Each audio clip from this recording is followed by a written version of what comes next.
Welcome to this reaction video, beautiful community, to Putin's radicalized post-legitimation ritual speech. Let's start with two comments that I'll quote at you that capture the nature of the legitimation ritual as I captured it in the main channel video, where we talked about how this whole show is about generating a legitimation image where Putin is tied to a mystical conception of the people. First of all, let's read a Russian troll or a Russian near-troll comment, of which lots appeared today on the main channel video. And here is one. I'll translate it from Russian. But it really captures the legitimation story as I describe it. I look at this Vlad Wexler after the elections, how angry and annoyed he is. This means we're doing everything right. The people in capitals, chose Putin. And at least Wexler will choke on his bile. And now a comment of a very different kind, much more healthy kind, from Ilya Budraitskis, who is a political philosopher. Without a doubt, such results were largely achieved due to massive injections. This is my translation from Russian. Due to massive injections of fake votes and the manipulations of electronic voting, Putin's electoral system has finally turned into a machine of collective violence against the population. Participation in elections is a mandatory test of loyalty on which maintaining a job or studying at a university directly depends. The entire vertical of power is involved in the work of this system, from the school director to the Kremlin. The paradox, and this is really important, is that when tomorrow Pamfilova, Russia's election chief, presents the final results demonstrating the absolute unity of the people around Putin, this entire vertical, including Putin himself, will believe her. This is the paradox of how ideology works. First, you create an imaginary reality, and then you accept it as the actual state of affairs, as people's mandate for unlimited violence against themselves. I'll just leave that. I won't explain it. I'll just add that the paradigm of illegitimacy is when regimes begin to approximate being to some extent at war with their own people.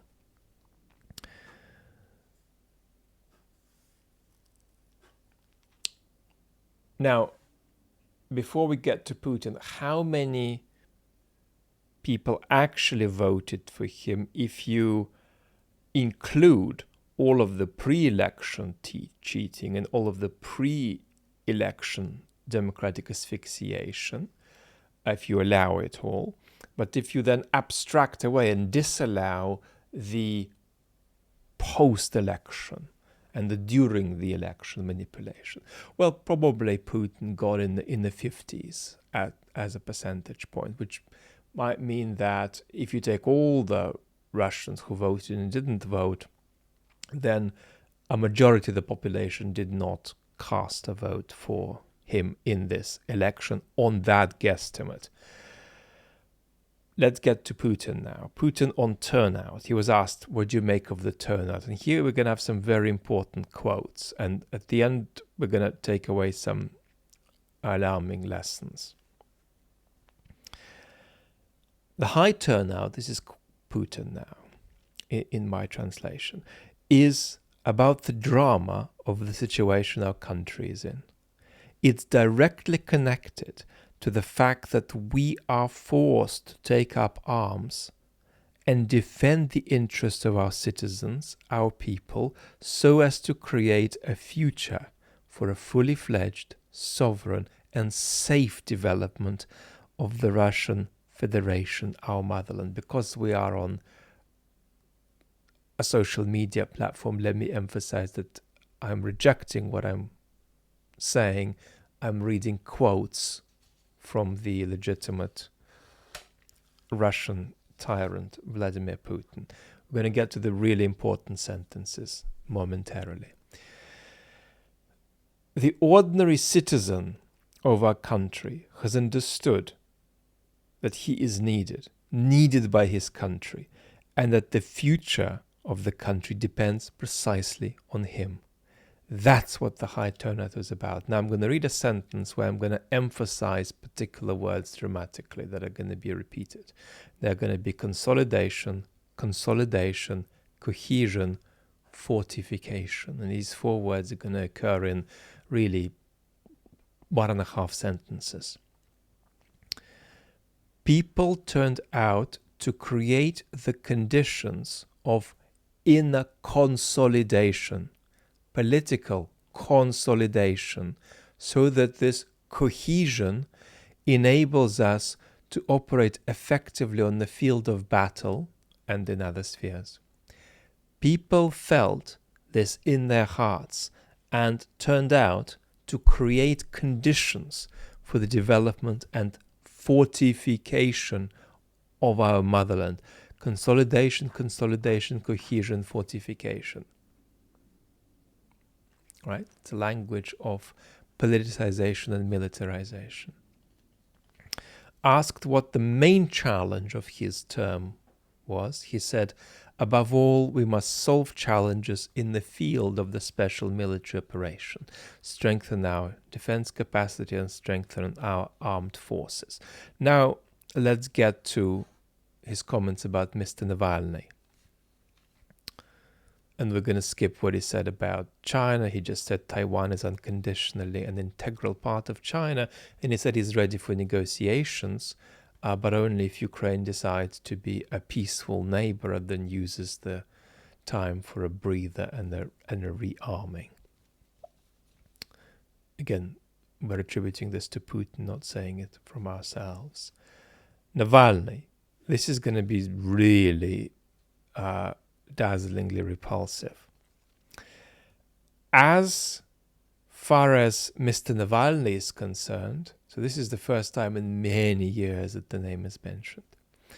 As far as Mr. Navalny is concerned, he has passed away, which is always a sad situation. But we have had other incidents when people in places of imprisonment passed away.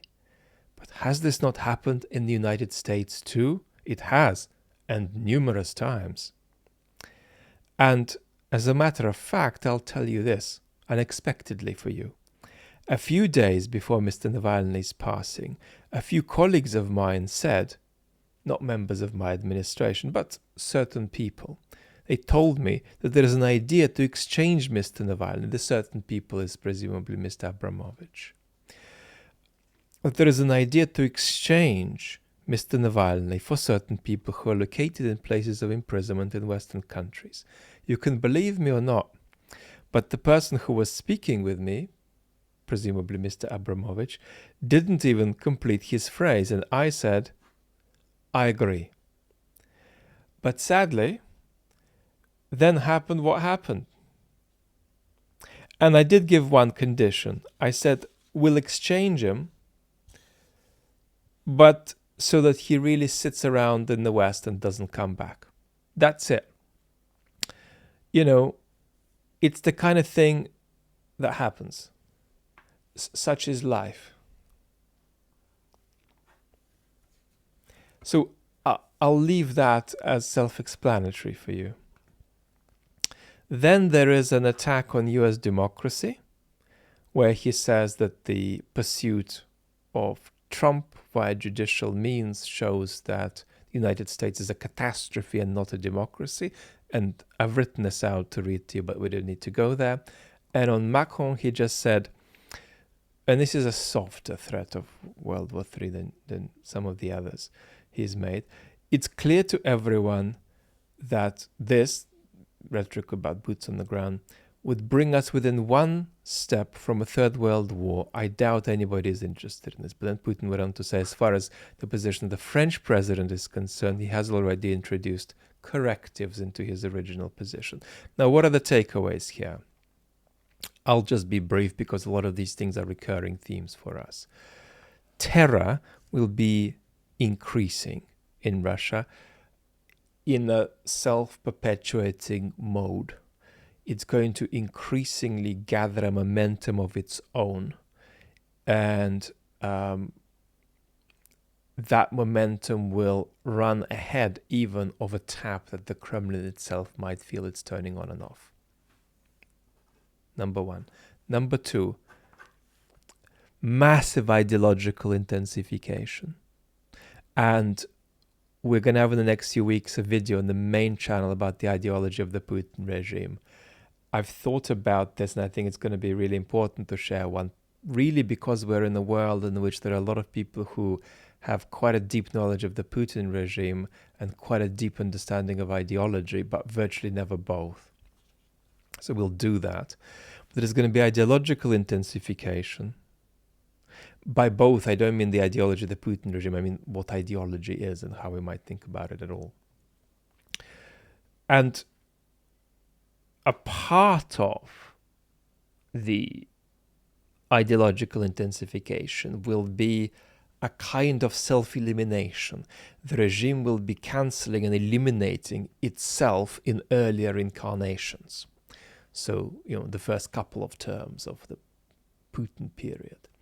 But it won't, of course, acknowledge that that's what it's doing. It'll blame all that it comes up with on the 1990s, not on the first terms of Putin. But of course, Putin is a resplendent, as it were, emissary of the 1990s, but that will be denied, erased, and so on increasingly.